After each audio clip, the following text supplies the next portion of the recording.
CCB ಪೊಲೀಸರು ಉಡುಪಿ, ಉಲ್ಲಾಲ, ಬಂಟ್ವಾಳ ಮತ್ತು ಬೆಂಗ್ರೆ ಮೂಲದ 4 ಜನ ಯುವಕರನ್ನು 525 ಗ್ರಾಂ MDMA ಸಮೇತ ಅರೆಸ್ಟ್ ಮಾಡಿದ್ದಾರೆ.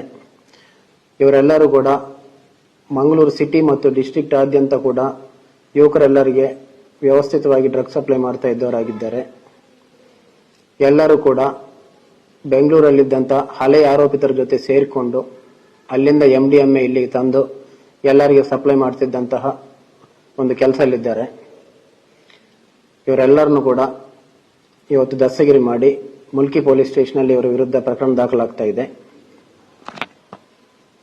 ಇಷ್ಟೇ ಅಲ್ಲದೆ ಬಹಳಷ್ಟು ಜನ NDPS ಕೇಸಲ್ಲಿ ಅರೆಸ್ಟ್ ಆಗಿದ್ರೆ 6 ತಿಂಗಳು ಅಥವಾ 1 ವರ್ಷದ ನಂತರ ಬೇಲ್ ತಗೊಂಡು ಹೊರಗೆ ಬರಬಹುದು ಅಂತ ಹೇಳಿ ಅನ್ಕೊಳ್ತಾ ಇರಬಹುದು. ಇವತ್ತು ನಮ್ಮ PDJ ಕೋರ್ಟ್ನಲ್ಲಿ 2022ರಲ್ಲಿ ಆಗಿದ್ದಂತ ಒಂದು ಕೇಸು ನಮ್ಮ CCB ಪೊಲೀಸರು ಮತ್ತು ನಮ್ಮ ಸೆನ್ ಪೊಲೀಸ್ ಸ್ಟೇಷನ್ ಇನ್ಸ್ಪೆಕ್ಟರ್ ಮತ್ತು ನಮ್ಮ PP ಜುಡಿತ್ ಅವರು ಇವರೆಲ್ಲರೂ ಕೂಡ ಪ್ರಯತ್ನ ಪಟ್ಟು ಮಂಗಳೂರು ನಗರಕ್ಕೆ ಡ್ರಗ್ಸ್ ಸಪ್ಲೈ ಮಾಡ್ತಿದ್ದಂತಹ 5 ಜನ ಇವರೆಲ್ಲರ ವಿರುದ್ಧ ಕೂಡ 2022ರಲ್ಲಿ ಪ್ರಕರಣ ದಾಖಲಾಗಿತ್ತು. ಈ 5 ಜನರಿಗೆ ಕೂಡ ಇವತ್ತು ನಮ್ಮ ಮಂಗಳೂರು PDJ ಕೋರ್ಟಲ್ಲಿ ಕನ್ವಿಕ್ಷನ್ ಆಗಿ ಎಲ್ಲರಿಗೆ ಕೂಡ 12ರಿಂದ 14 ವರ್ಷವರೆಗೆ ಪನಿಷ್ಮೆಂಟ್ ಆಗಿದೆ. ಕನಿಷ್ಠ 12 ವರ್ಷದಿಂದ ಮ್ಯಾಕ್ಸಿಮಮ್ 14 ವರ್ಷವರೆಗೆ ಇವರೆಲ್ಲರಿಗೆ ಪನಿಷ್ಮೆಂಟ್ ಆಗಿದೆ.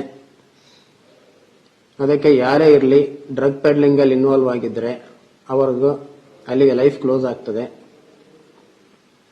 12 ವರ್ಷದಿಂದ ಕನಿಷ್ಠ 12 ವರ್ಷದಿಂದ 20 ವರ್ಷವರೆಗೂ ಪನಿಷ್ಮೆಂಟ್ ಆಗ್ತದೆ ಇದರಲ್ಲಿ.